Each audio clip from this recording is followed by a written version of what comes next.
Yes, the NBA's first ever 7-team trade just sent Kevin Durant to the Houston Rockets, and the league's own transaction log made it official on September 12, 2025.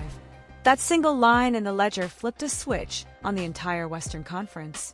What sounded like a simple star-for-asset swap was actually a carefully engineered machine built to navigate hard caps, sign-and-trade rules, and the tiny print of a modern CBA that punishes aggregation. The headline is Durant in Houston. The deeper story is how 7 franchises turned constraints into outcomes, and why each one said yes for reasons that go way beyond a press release. Most fans believe Houston simply paid Phoenix, Jalen Green, Dillon Brooks, the number 10 pick Kevin Durant, and some second-rounders in exchange for one of the greatest scorers alive. Clean, efficient, done.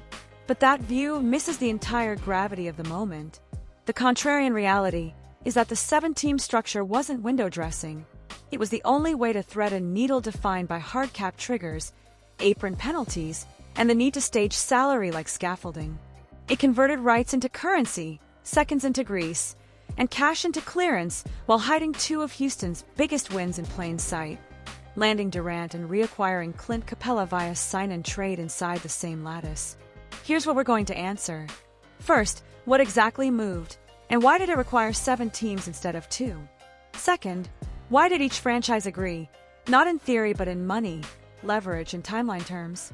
Third, how does this change Houston's ceiling, Phoenix's direction, and the West's arms race this season and the next? We pulled the league's September 12th transaction line, mapped the cap math across the first and second aprons, cross-checked salary matching and sign-and-trade prohibitions, and traced the timeline from late June handshake through the July moratorium lift to the September bookkeeping close. With that, the receipts tell a clearer story than any league ever could. Start with the cap reality that forced this shape. In the current CBA, receiving a player via sign-and-trade slams you into a first apron hard cap. Second apron teams face a minefield. No aggregation, no certain types of exceptions, and limited flexibility to stack salaries or take back more than you send out. Houston was trying to absorb Durant's max level number while executing a sign-and-trade for Capella in the same ecosystem. On paper, that's a collision. In practice, it becomes a puzzle.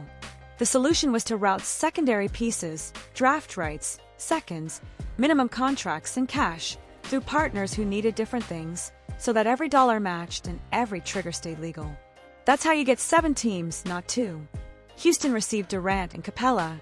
Phoenix took in Green, Brooks, Durant, and a handful of rights and seconds, plus a depth piece to make the math balance.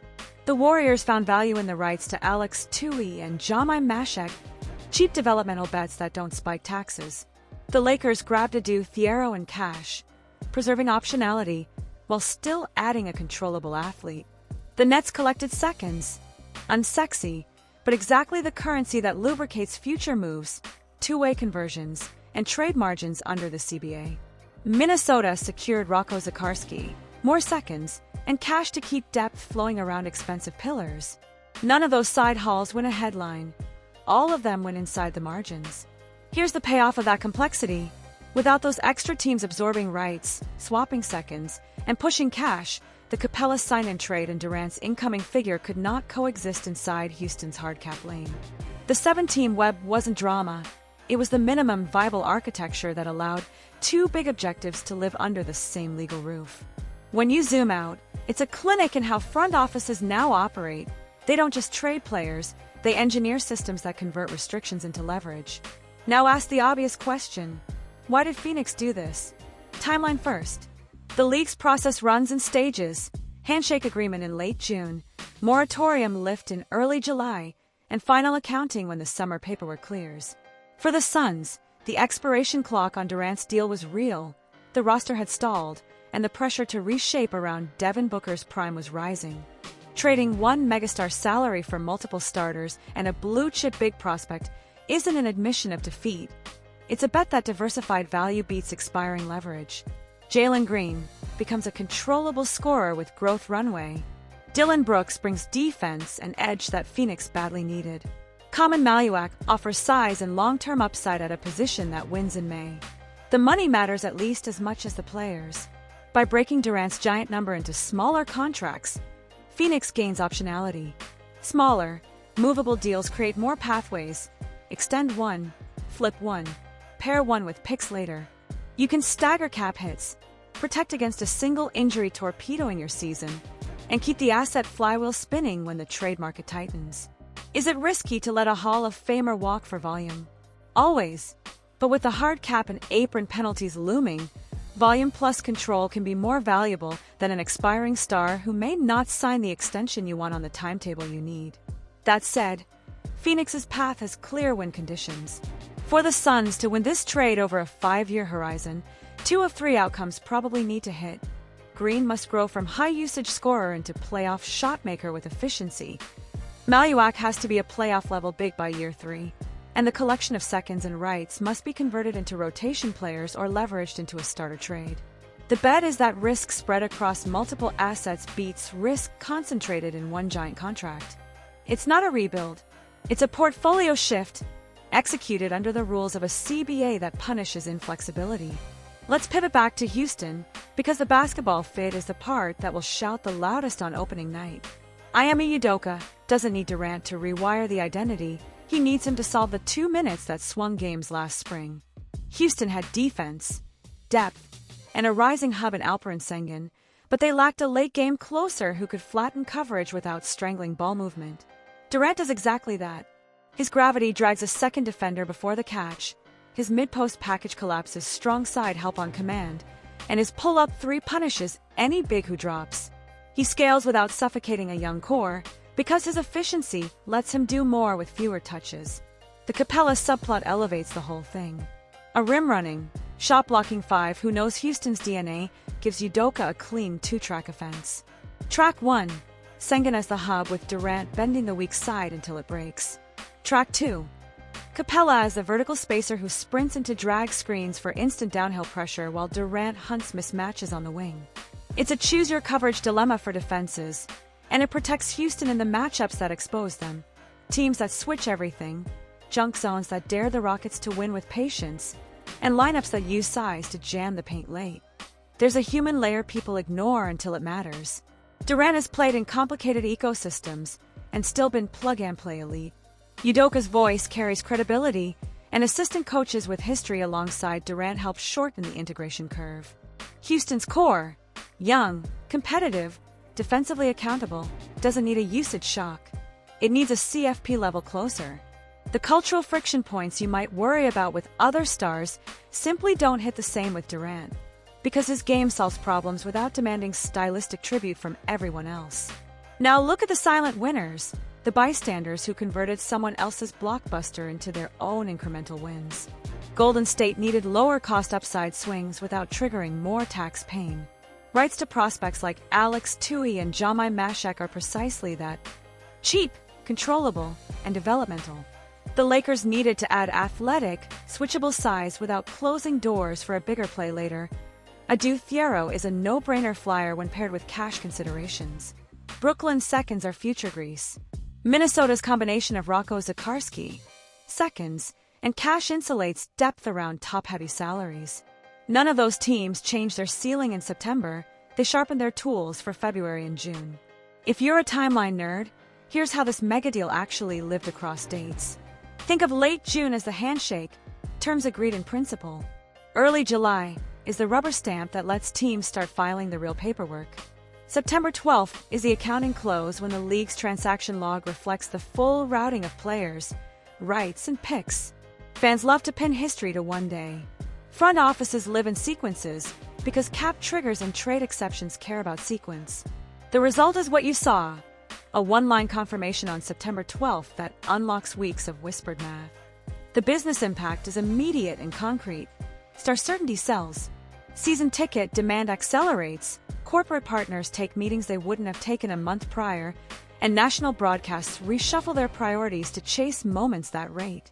That's not fluff.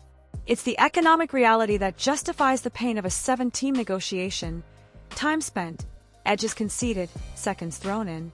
Because a single superstar's arrival can turn a strong regional narrative into a national one overnight. Let's talk leverage and extension calculus. Durant's current year number is heavy, and the extension window creates an immediate decision tree for Houston's front office. Do you lock in early to eliminate uncertainty and signal stability to a young core, or do you wait to preserve optionality against future apron crunch? Early certainty can become a selling point for buyout veterans and role players who want to chase rings without drama.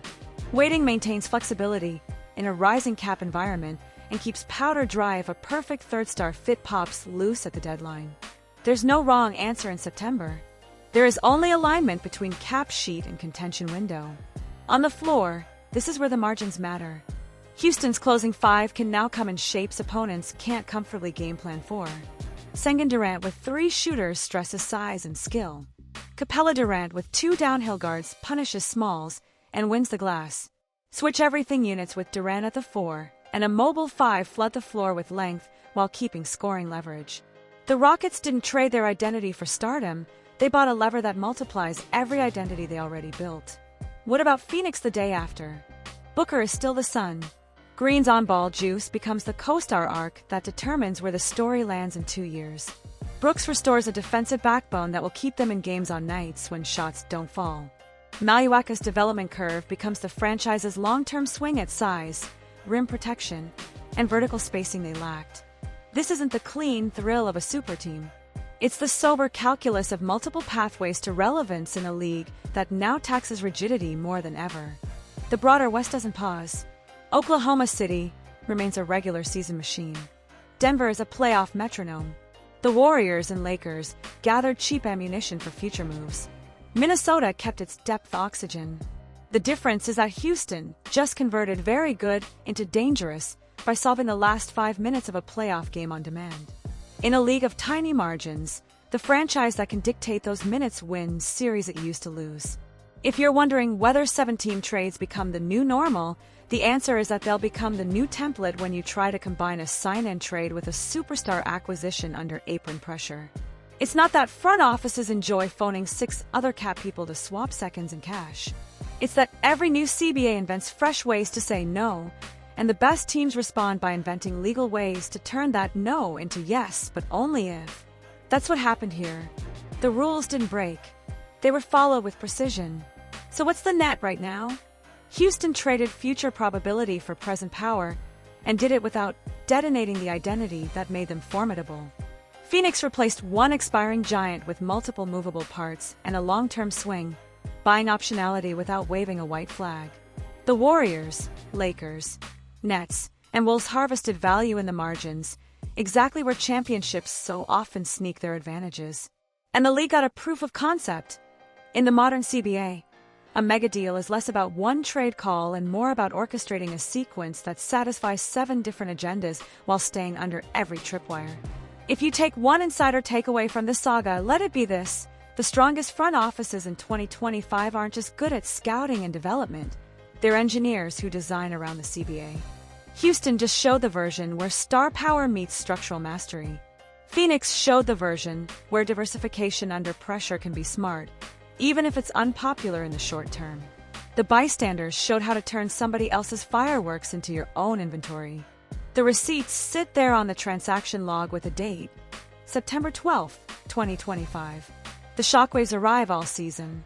And if you want the next layer, the memos, the ref sheets, the cap cells, the pressure points behind these decisions, cue up Locker Room Confidential next. That's where we go under the hood of deals exactly like this, following the paper trail that turns expectations into the reality you just watched unfold.